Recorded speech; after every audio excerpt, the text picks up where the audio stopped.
Hi, everybody.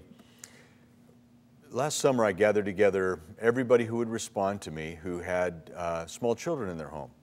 And I gathered them together in kind of discussion groups, and I wanted to talk with them. I wanted to hear from them. And really, the thing I was after was this: what are the real challenges to raising a family in the 21st century? What are the issues of interest? And in particular, how can the church best help you as you do that?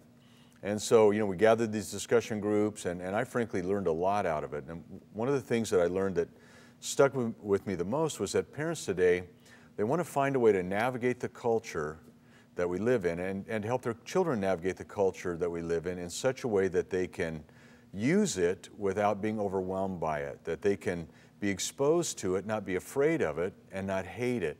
So that as they grow up, their Christian values are able to become deeper in their life in the midst of an age which rejects those values and maybe isn't quite hostile all the time, but is hostile at times and in places. And so as I thought about that, I've tried to think about what's the best way we could do that. And it seems to me that if we could find a way to have a conversation with each other that doesn't involve coming to a meeting, that everybody can kind of speak into, that might be the best way to address it. So I came up with this idea of filming a few videos and posting them on Facebook and inviting you all to kind of dialogue with me and with each other about it.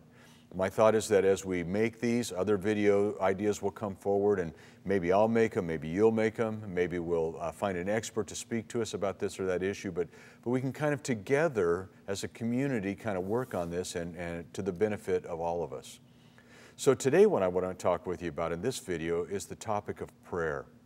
Now, it seems to me that if there's one thing that Christians tend to feel they do very poorly, it's pray. I think most people feel like they're not good at it, they don't know what to say, they maybe don't know what it is, their life squeezes it out of them, they don't get the chance to, they don't have the time to, then when they do, they fall asleep, or they don't know what to say, and so on. And I hope to take just 2 or 3 minutes of your time and motivate you and encourage you with some pointers to really embrace prayer in such a way that it will be of great benefit to your family. And in doing that, I'm going to encourage you to go past the basic level of prayer, or I'm going to use another word, the primitive level of prayer. The primitive level of prayer kind of assumes that God is up there, He's got the goodies, and if we could just find the right work to do, we'd get the answer to our prayer. So we pray things like, God protect my child, God protect my spouse, God bless my child, God bless my spouse.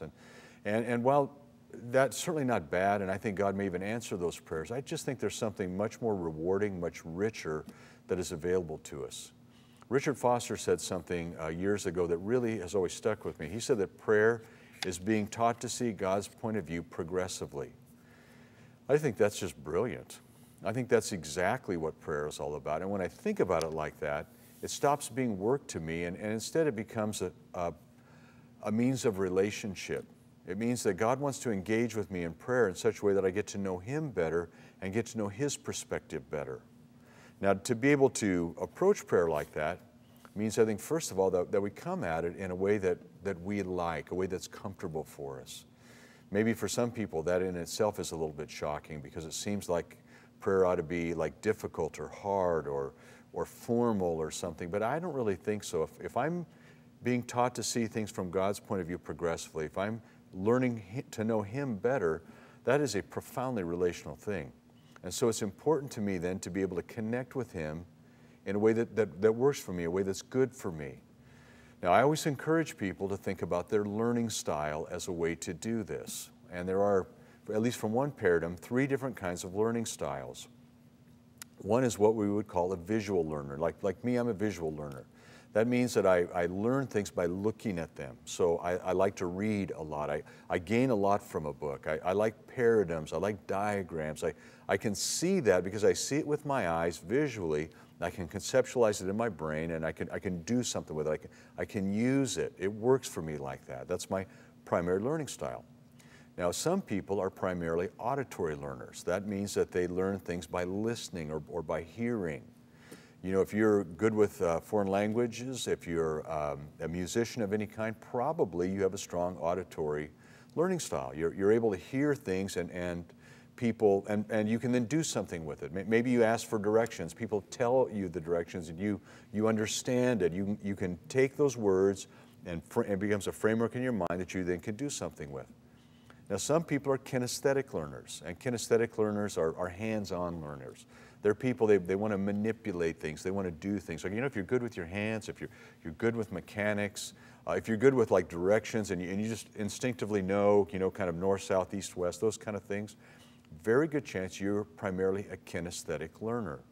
Now, one of the things I think that's sad is in the contemporary world, or the school system of the contemporary world anyway, tends to bless people like me, visual learners. If you're good with books, you'll tend to do well in school. And if you're an auditory learner or a kinesthetic learner, sometimes you suffer because of that. And sometimes you even leave your schooling feeling like there's something wrong with you. And nothing can be further from the truth. You just have a different kind of learning style.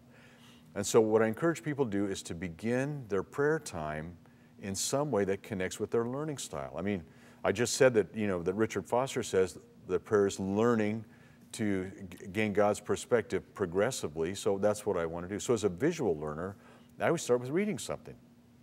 And honestly, I don't usually start with reading the Bible. I usually start with a book, a story of a great Christian life, a devotional reading, something that's spiritual, something that speaks to my soul. I do get to reading the Bible eventually, but I usually start with something like that. If you're an auditory learner, I'd encourage you to think about listening to like worship music or something that really soothes your soul. In all candor, classical music is actually very good for your brain. And a lot of times listening to Mozart and music like that actually enables you to be able to concentrate at a deeper level. If you're a kinesthetic learner, I encourage you to do something. I mean, get a pace, take a walk, go outside, go sit and watch the sun come up, go walk along the beach and appreciate, the waves crashing against the shore. Just do something like that as the beginning and the starting place for your prayer, because what we're looking for in the beginning of prayer is that point of contact, that sense of engagement, that sense that God is with us. And then, of course, we can launch out from there into our prayer. I'm sure, if you've been around the Ventura Vineyard, you've heard me talk about my own method of that is I like to type on my computer, again, being a visual learner. But I like to type letters, and I find that if I've had a chance to read something and kind of digest it, and then I begin to do that, I find myself in a place where I can pretty easily begin to connect with God and speak about my problems, my issues, what I'm thinking about, perhaps what I read. Maybe as an auditory learner, you'd like to sing, you like to speak out loud, maybe because you're a kinesthetic learner, you want to pace while you pray or get on your knees while you pray and engage your body in some way. But the important thing is to move into doing something. And let me say that there are millions of resources out there to help you with this stage. And if you, in your prayer time, you struggle here, believe me, I could give you tons of helpful things and helpful places that you could go to help you with that. I'm going to tell you just about two things that are out there that are kind of fresh, that are really helpful. One is an app and a website called YouVersion. And YouVersion has reading plans, it has prayers, it has a whole bunch of stuff on it to really help you engage in prayer.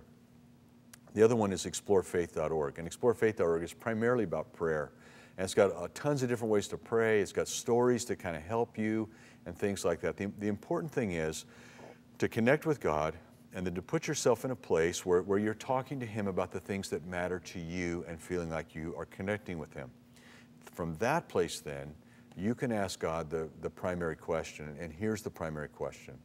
God, what is your kingdom purpose for fill in the blank? What's your kingdom purpose for my son, for my daughter, for my spouse, for my dad, for my mom? What are you wanting to do for them? What's your will for them, God? What is your purpose for them? Now, when you begin to understand God's answer to that, man, it's profound. Now for me, what tends to happen is if I have had that place of connection, then when I ask that question, I begin to sense something. It's hard to objectively say, here's exactly what it is, but it's like something within me that wasn't in there before, and I just all of a sudden understand something. And then once you have that, and you begin to pray that and ask God about that, and then you see Him begin to do that, man, that's incredible. That is so motivating for you. I mean, your own prayer life will take off like gangbusters, but you'll begin to see how God is at work in the lives of people all around you. And He's really inviting you to participate with Him in being able to do that. So I hope this video wasn't too long, and I hope that it's a motivating and encouraging thing to you, and I hope to hear from you about your own prayer experiences, your own thoughts, and other things we could talk about. Bye-bye.